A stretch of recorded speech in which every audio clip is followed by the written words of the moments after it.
चलिए मनोज सिन्हा साहब को आपको सुनाते हैं जी, क्या कुछ सिन्हा साहब ने आज कहा है, फटाफट से जरा प्ले कीजिएगा मनोज सिन्हा साहब को। लोगों को सच्चाई समझनी होगी कि हमारा पड़ोसी आतंक का पर्याय आज नहीं बना है।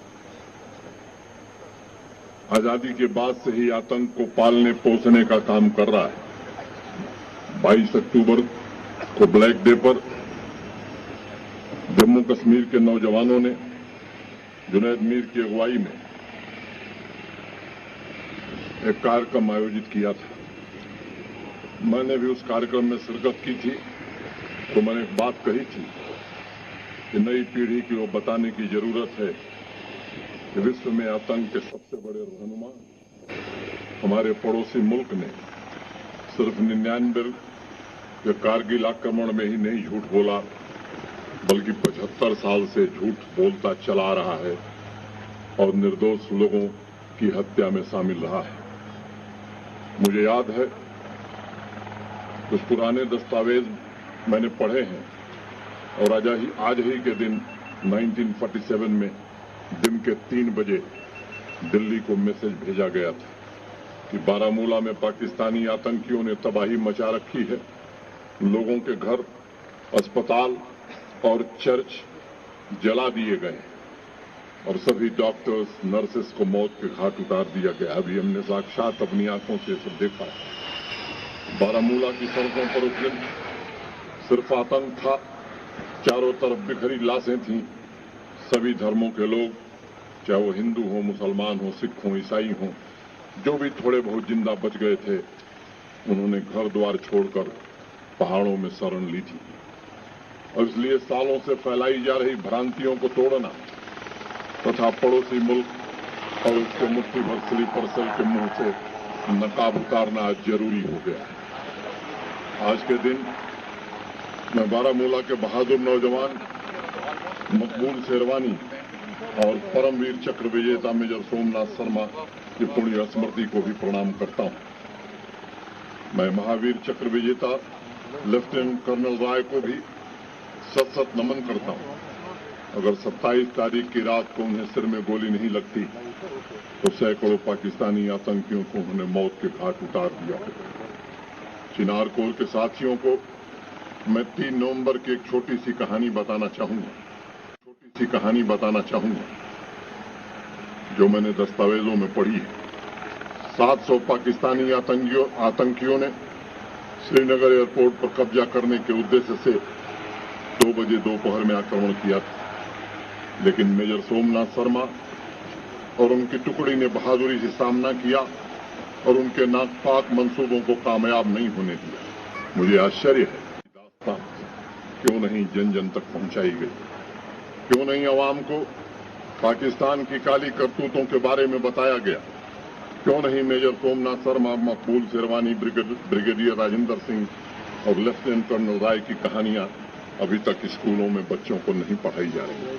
और आज हम कहना चाहते हैं कि अब कहानियां अगले साल से जम्मू कश्मीर के सिलेबस में पढ़ाई जाएंगी। जम्मू कश्मीर का हर एक नागरिक हमारे दिल का, हमारे शरीर का अटूट हिस्सा है। मानवता के सबसे बड़े दुश्मन ने हमेशा आतंकवाद को विश्व भर फैलाने का काम किया है और कोई भी सभ्य समाज ऐसा नहीं है जिसको तहस नहस करने की कोशिश नहीं की है।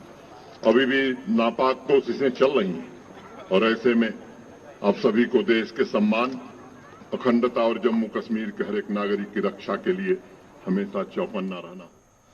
चलिए जी, लेफ्टिनेंट गवर्नर साहब माजी की बातों को याद करते हुए मुस्तकबिल के अंदर किस तरीके से टेक्स्ट बुक्स के अंदर किन लोगों को पढ़ाया जाएगा उस हवाले से बात कर रहे थे, लेकिन बात जरा एडमिनिस्ट्रेटिव डिसीजंस की भी करते हैं। और सबसे पहले बात करते हैं सरकार के उस फैसले की जिसे दरबार मुंह कहा जाता है। और दरबार मुंह को लेकर जहां सरकार ने पहले ही दरबार मुंह को खत्म करने का ऐलान कर दिया था, श्रीनगर और जम्मू के अंदर इलाहिदा तौर पर सिविल सेक्रेटरीट को कायम करने की बात रखी थी और पिछले कई महीनों से लगातार यह सिस्टम चल रहा था, लेकिन अचानक से सरकार का एक और हुक्मनामा भी सामने आया है। और यह हुक्मनामा सामने आने के बाद तकरीबन 180 से ज्यादा एम्प्लॉयज को जम्मू के लिए विंटर्स में जाने की इजाजत दे दी गई है और उन्हें कहा गया है कि वो जाएंगे। और उन्हें कहा गया है कि वो जाएंगे और बाकायदा तौर पर एडमिनिस्ट्रेटिव डिपार्टमेंट से ऑर्डर जारी हुआ है और ये ऑर्डर जारी होने के बाद सियासी पार्टियों ने लेफ्टिनेंट गवर्नर एडमिनिस्ट्रेशन पर संगीन सवालात उठाए हैं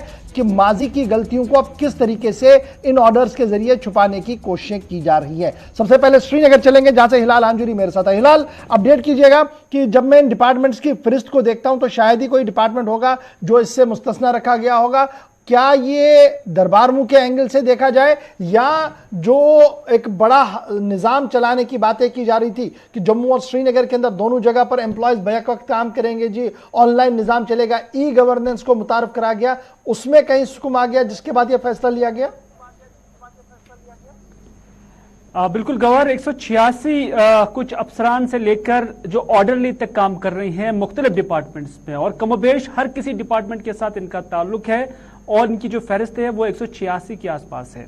और इससे पहले जैसे कि आपने खुद भी कहा कि जम्मू कश्मीर इंतजामिया ने ई गवर्नेंस का कॉन्सेप्ट और उसके बाद उसमें यह भी कहा था कि उसमें बेहतरी आई है, तो इस वजह से जो कुछ भी काम जम्मू में होना होगा तो वो श्रीनगर से भी किया जा सकता है और जहां असिस्टेंस जम्मू से लेनी होगी तो वो यहां श्रीनगर के लिए भी दस्तयाब रहेगी।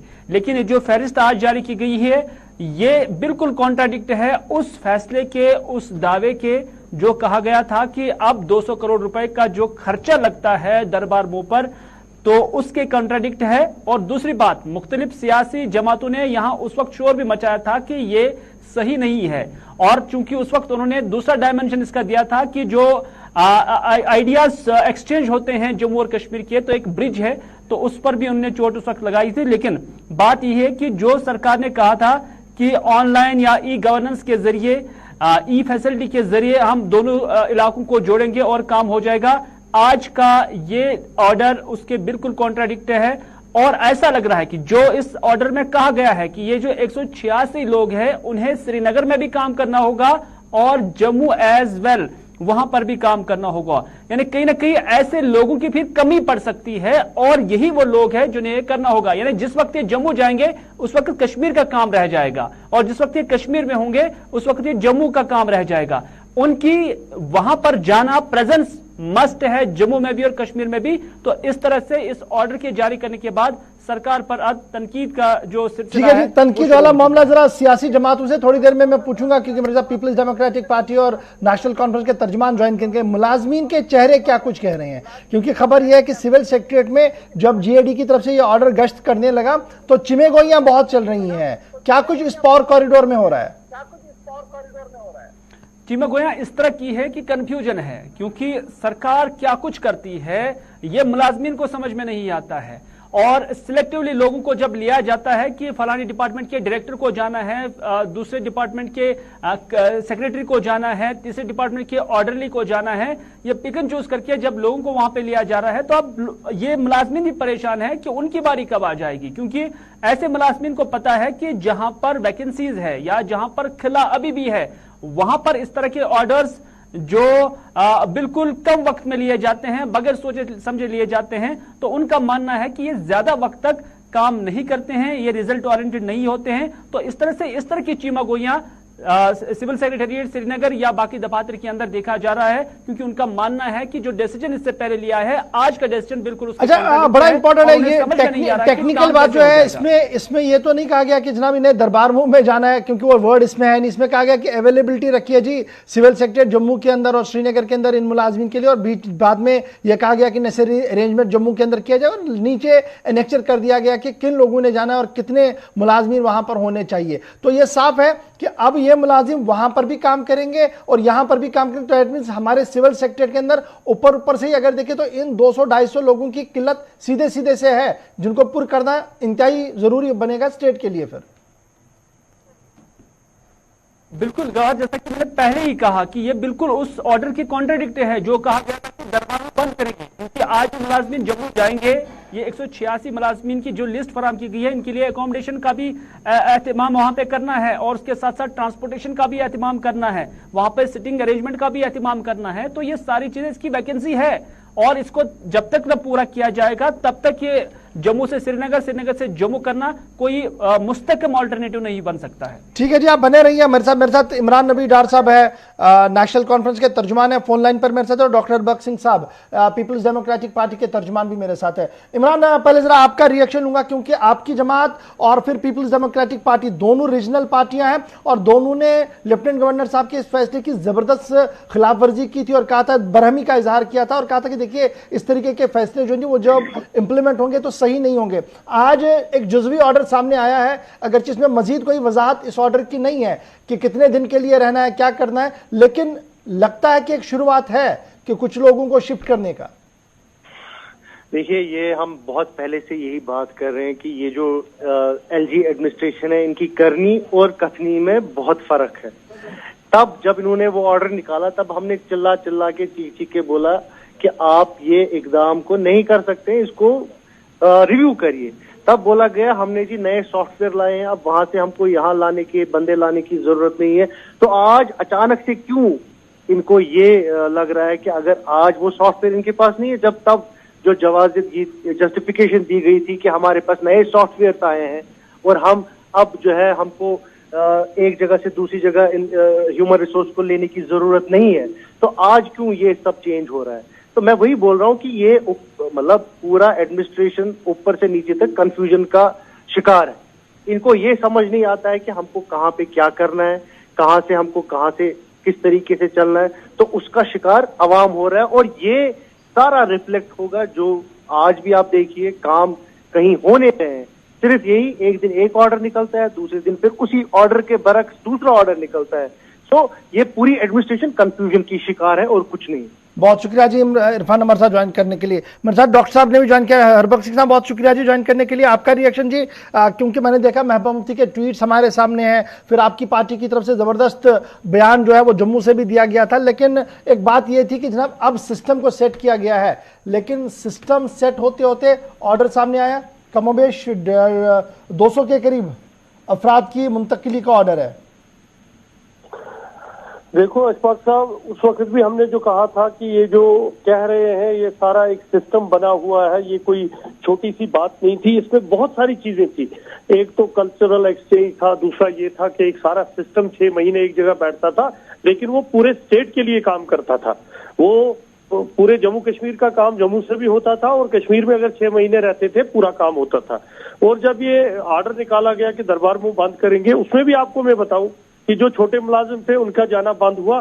तब एडमिनिस्ट्रेटिव सेक्रेटरी एक ही बार शिफ्ट करते थे, आज आप एडमिनिस्ट्रेटिव सेक्रेटरी का देखो, दिन में आना जाना, जहाजों का खर्चा, वहां रहना, यहाँ की अकोमोडेशन वहां की, तब तक तो आप एक मुलाजिम छोटे को एक रूम सेट देते थे, वो 6 महीने वहां गुजारा करता था।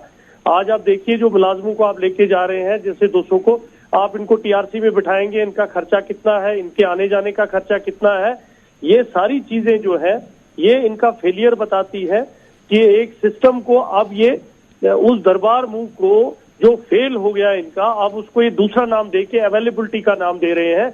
आप मुझे बताइए, अगर ये सारा ई सिस्टम इन्होंने किया है और उन्होंने कहा था कि हमने सेट कर दिया, हमने सबकी प्रेफरेंसें ले ली, जम्मू में किसको रहना है, कश्मीर में किसको रहना है, हमारा सिस्टम चल रहा है, तो 186 मुलाजिम को आज शिफ्ट कर रहे हो, उनको बायर लेके जा रहे हो या बाय रोड, जैसे भी उनका टीएडीए देना है, फिर उनको होटलों में बिठाना है क्योंकि उनकी फैमिलियां वहां नहीं है, उनके पास क्वार्टर नहीं है, वो क्वार्टर उनसे ले लिए गए हैं।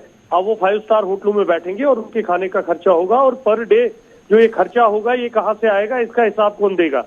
ये अशफाक साहब बड़ी बदकिस्मती की बात है, ये लेपा पोची करना चाहते हैं अपने फैसलों को। हम बार बार कहते हैं इन्होंने जो भी फैसला किया, चाहे इथिक्स को ले लें, कल्चरल एक्सचेंज को ले लें, जम्मू कश्मीर की यूनिटी को लेके ले लें, बिजनेस को लेके ले लें, ये एक फेलियर था, ये एक फैसला ही गलत था।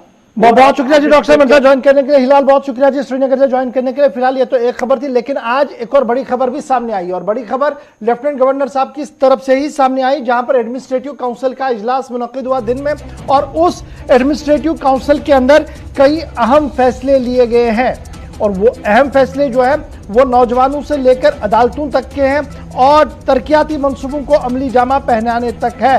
सबसे पहली बात कि जम्मू कश्मीर के दूर दराज इलाका कुपवाड़ा के लिए अब बाज़ाब्ता तौर पर एक स्पोर्ट्स स्टेडियम बनने जा रहा है, और तकरीबन 60 कनाल की जमीन जो है, जो आइडेंटिफाई की गई थी, उसे ट्रांसफर किया गया है स्पोर्ट्स काउंसिल, स्पोर्ट्स अथॉरिटी को, ताकि वो वहां पर ये काम जो है वो कर सके और इस इलाके के अंदर ये स्पोर्ट्स स्टेडियम जो है वो बन सके। यूथ सर्विस एंड स्पोर्ट्स को काम शुरू करने के लिए एलोकेशन ऑफ फंड जो है वो तकरीबन 50 लाख रुपया दे दिया गया है, ताकि काम जो है वो वहां पर शुरू किया जा सके। इसी फाइनेंशियल ईयर के अंदर आधा पैसा दिया जाएगा, आधा उसके बाद जो है वो कंटिन्यू किया जाएगा। ये जो स्टेडियम बनेगा ये कमोबेश 20,000 की आबादी जो नौजवानों की है, पॉपुलेशन जो है नियर बाई विलेज के हैं, उनके लिए एक एक्टिविटीज का मरकज बनेगा और यहां से ही टैलेंट चुनकर बाहर आएगा। ये पहली खबर जो है वो इसके साथ आ रही है।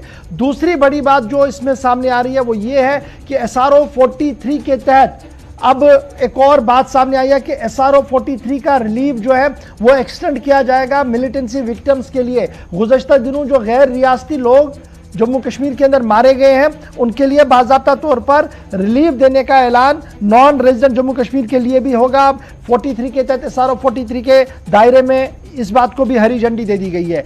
एडिशनल डिस्ट्रिक्ट एंड सेशन जज कोर्ट बनाए जा रहे हैं, अदालतें बनाई जा रही हैं, एडिशनल डिस्ट्रिक्ट एंड सेशन जज कोर्ट बनाए जा रहे हैं। ये सांबा के अंदर, बांडीपोरा के अंदर, गांदरबल के अंदर, पुंछ के अंदर। ये बड़ा इंपॉर्टेंट है। जब ये बनाए जा रहे हैं तो इसके साथ साथ एडिशनल पोस्ट जो जरूरत है, मैन पावर जो जरूरत है, उसको भी हरी झंडी जो है वो लेफ्टिनेंट गवर्नर साहब की एडमिनिस्ट्रेशन ने दे दी है। और ये जो एडमिनिस्ट्रेटिव काउंसिल का इजलास आज मुनक्किद हुआ, जिसमें फारूक खान साहब, राजीव राय भटनागर साहब जो एडवाइजर है, डॉक्टर अरुण कुमार मेहता जो चीफ सेक्रेटरी है, नीतीश्वर कुमार जो principal secretary to lieutenant governor है, उन्होंने इस मीटिंग के अंदर हिस्सा लिया और एक एक करके इन सभी फैसलों को जो है वो हरी झंडी दे दी कि किस तरीके से हमने आगे बढ़ना है। और ये जो नए कोर्ट कॉम्प्लेक्स कोर्ट बनाने की बात आ रही है, डिस्ट्रिक्ट एंड सेशन जज कोर्ट्स बनाने हैं, उसके साथ साथ एडमिनिस्ट्रेटिव काउंसिल ने अप्रूव किया क्रिएशन ऑफ 40 पोस्ट, यानी नए 40 पोस्ट क्रिएट किए गए।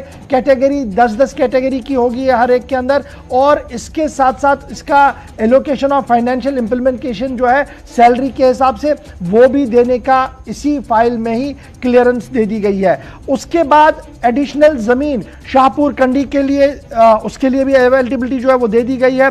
और कुछ और फैसले भी इसके साथ जो है वो आज लिए गए हैं। तो इस तरीके से ये एडमिनिस्ट्रेटिव डिसीजन आज जो लिए गए थे वो हमने आपके सामने जनाब रख दिए हैं कि क्या कुछ होने जा रहा है।